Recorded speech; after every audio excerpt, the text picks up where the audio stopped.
I'm Billy Schwaner talking about my power catamaran design, the Ruby 50, which is about how many takes I've taken on this PowerPoint. The Ruby 50 gets its name from the octopus rubescens ruby, which is also known as the East Pacific red octopus, which is where the boat gets its color. For the use case, I had a married couple who have 2 children, and they wanted to bring their family on trips around Florida and the surrounding islands. They also want to accommodate sleeping areas so both the children can bring along one friend, with a backup sleeping area for 2 more, requiring a total of 8 people to sleep on the boat. For the parametric study, I began by looking for power catamarans in the customer's required length of 50 to 55 feet. From there, I try to really focus in on each boat's ratios, speeds, and accommodations to know what my design needed.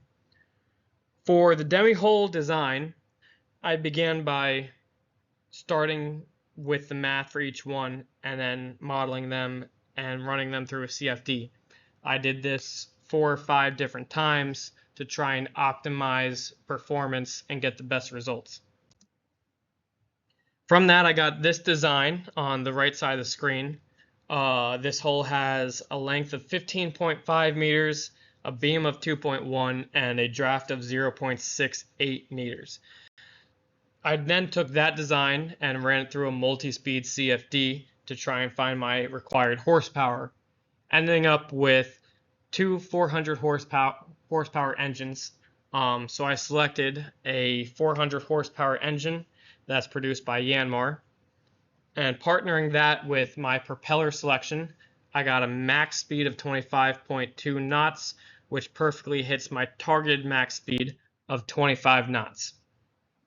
For the propeller selection, I originally attempted a 5-blade propeller, but I couldn't match the BP chart to the propeller's EAR, so I ended up with a 4-blade propeller that had an EAR of 0.7.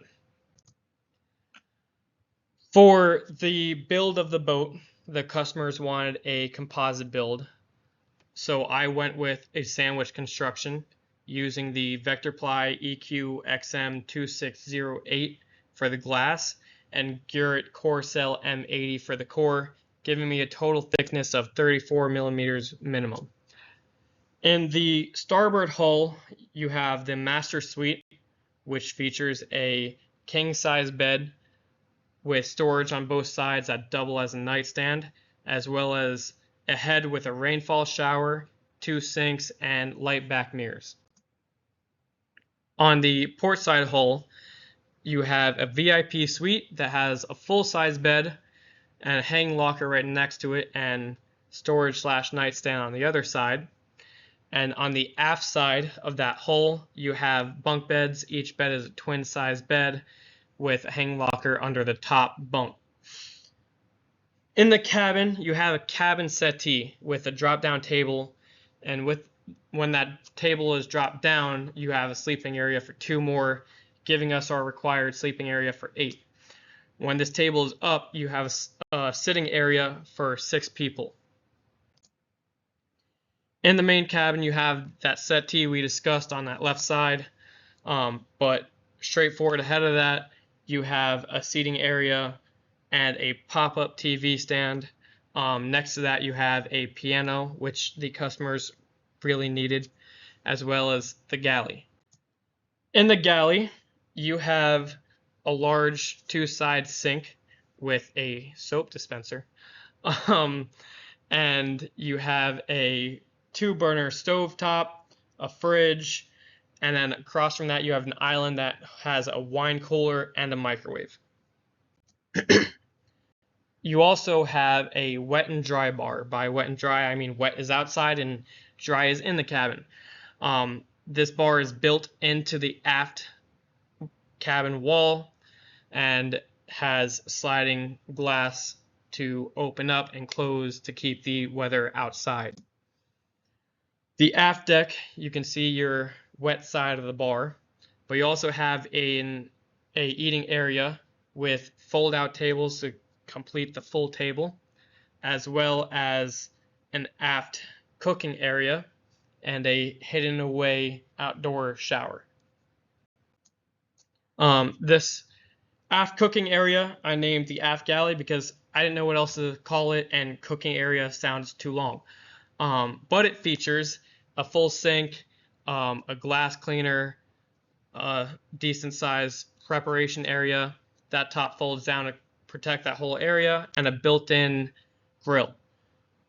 On the flybridge, you have a large seating area that you can play games like euchre at or eat at, as well as a lounging area right next to the helm that faces that back seating area. At the helm, you have really good visibility with a minimum visibility range of 8.6 meters in front of the bow of the boat, as well as joystick and throttle control and twin screens.